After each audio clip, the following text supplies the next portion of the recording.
नमस्कार।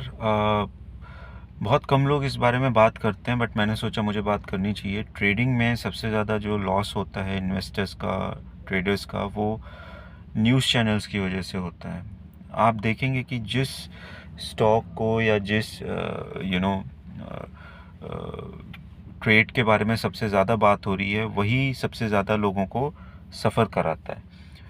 हम माने ना माने, ये जो जितना नॉइस होता है, जो इको किया जाता है हर स्टॉक को लेके, ट्रेड को लेके, मार्केट में जो न्यूज़ आती है वो हाइप क्रिएट करती है और वो हाइप रिटेलर्स में ज़्यादा होती है। यू अंडरस्टैंड माई पॉइंट कि जो प्रमोटर्स होते हैं, जो एच होते हैं, जो प्रॉप फर्म्स होती हैं, वो बड़े ट्रेड लेती हैं, वो छोटे ट्रेड्स नहीं लेती हैं।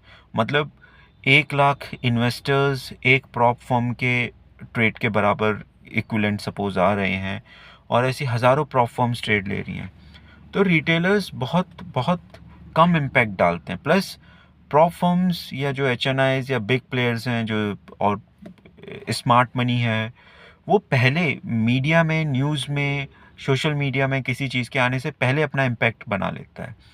और जो रिमेनिंग स्पेस होता है, जो बाकी जो कमी रह जाती है किसी स्टॉक को सक्सेसफुल बनाने में या ट्रेड को एक लेवल तक पहुंचाने में, तब ये मीडिया और न्यूज़ क्या कहते हैं, प्रोपोगेट करते हैं इन्फॉर्मेशन, यानी एकदम से हर न्यूज़ चैनल पे वही इन्फॉर्मेशन आ रही है।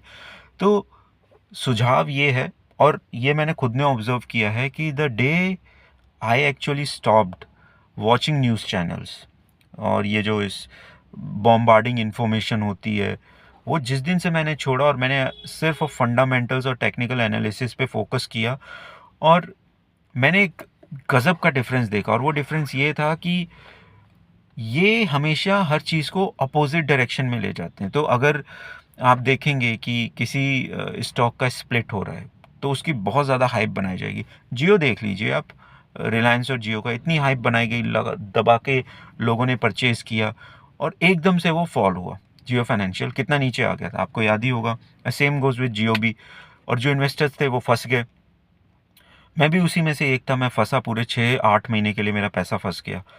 तो अल्टीमेटली और ये एक बहुत छोटा सा, मेरे पोर्टफोलियो का बहुत छोटा परसेंटेज था। I would say less than 5%, तो मुझे कोई इम्पैक्ट नहीं पड़ा। बट कुछ लोगों ने इन्हें अपने पोर्टफोलियो का 50%, 60% की, भाई ये तो लाइफ टाइम अपॉर्चुनिटी है, जियो फाइनेंशियल इतना बड़ा, ठीक है बड़ा था, लेकिन कोई कंपनी बड़ी है छोटी, इससे आपको फ़र्क नहीं पड़ना चाहिए। आपको फ़र्क पड़ना चाहिए कि आपको कितना मुनाफा हो रहा है। अगर आपको मुनाफा छोटा हो रहा है और कंपनी बड़ी है तो मतलब क्या है। लेकिन अगर कंपनी छोटी है, मुनाफा बड़ा हो रहा है, तो आपके लिए फ़ायदेमंद है।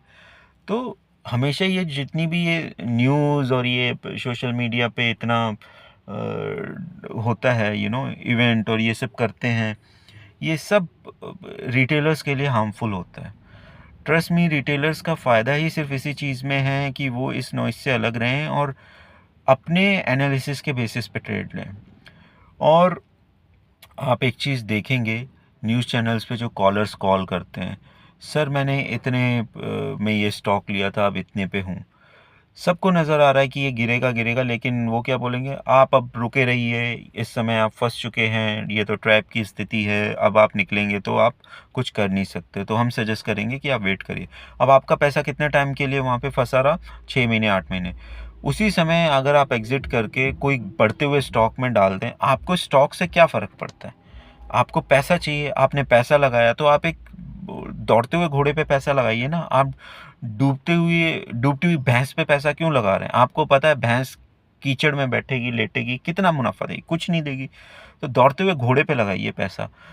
मैं ये मानता हूँ कि आपकी साइकोलॉजी इतनी स्ट्रांग होनी चाहिए ना, कि आपको इतना कॉन्फिडेंस होना चाहिए अपने ऊपर कि आप किसी एक्सटर्नल न्यूज़ पे के बेसिस पे कॉल ही ना लें अपनी, राइट। और देखिए, न्यूज़ का मतलब ये है जो ट्रेडिंग और शेयर से रिलेटेड न्यूज़ है उस पे। अब जो इंटरनेशनल इवेंट्स होते हैं, जैसे इंडिया पाकिस्तान कॉन्फ्लिक्ट हो गया, रशिया यूक्रेन वॉर हो गया, ऑयल के प्राइसेस हाई जा रहे हैं, गोल्ड किसी कंट्री ने स्टॉक करना शुरू कर दिया है, जैसे सपोज चाइना ने, तो अपने आप वो स्टॉक अप करेगा गोल्ड का प्राइस। उस केस में दिस न्यूज़ इज़ हेल्पफुल। सो हमें न्यूज़ और प्रोपेगेंडा और जो ट्रैप होता है, इन तीनों में डिफरेंशिएट करना आना चाहिए। अगर आप ये 3 चीज़ें डिफरेंशिएट कर लेते हैं तो there is no way you will be in the loss. So यही मेरा आउटकम है, मेरा आपको सजेशन है कि कभी भी आँख बंद करके न्यूज़ को फॉलो ना करें। स्पेसिफिक ट्रेड्स की बात कर रहे हैं तो उन्हें बिल्कुल अटेंशन ना दें, और जहाँ पे आपको बोला जा रहा है कि ये बिकवाली का समय है, ये खरीदने का समय है, लें तो उसका अपोजिट कॉल लें, वरना मैं तो सजेस्ट करूँगा ना ही लें। और लॉस जब होता है ना, तब न्यूज़ वाले कुछ बात नहीं करते हैं, जब प्रॉफिट होता है तो सब बात करते हैं। तो इसलिए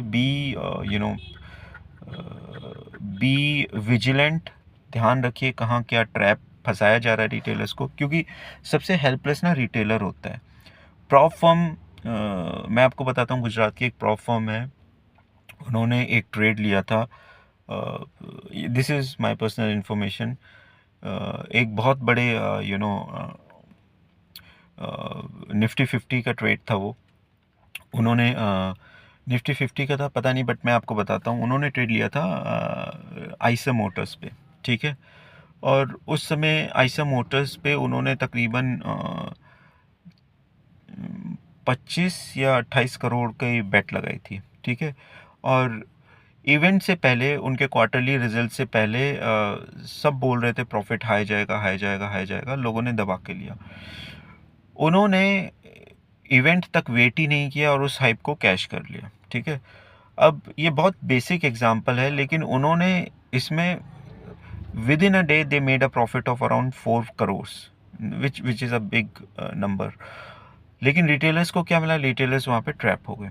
सो आप अगर फॉलो कर रहे हैं तो ये देखिए कि बड़े बड़े इंस्टीट्यूशंस कहाँ पे परचेजिंग कर रहे हैं, जैसे AUMs कहाँ पे परचेज कर रहे हैं, म्यूचुअल फंड कंपनीज कहाँ पे AUMs कहाँ पे पैसा डाल रहे हैं। किसी, अगर आपका फेवरेट कोई म्यूचुअल फंड है, फेवरेट तो क्या, कोई स्पेसिफिक म्यूचुअल फंड है जो आउट परफॉर्म कर रहा है निफ्टी को, उसका ब्रेकअप देखिए खोल के कि कितना उसमें, क्या कहते हैं, कौन कौन से स्टॉक्स हैं, उनका रेशो देखिए, and you will understand that there is a huge difference कि किस तरीके से ये वर्क करता है। तो मेरा बस यही सजेशन है कि आप लोग विजिलेंट रहें और ट्रेड करें। धन्यवाद, थैंक यू।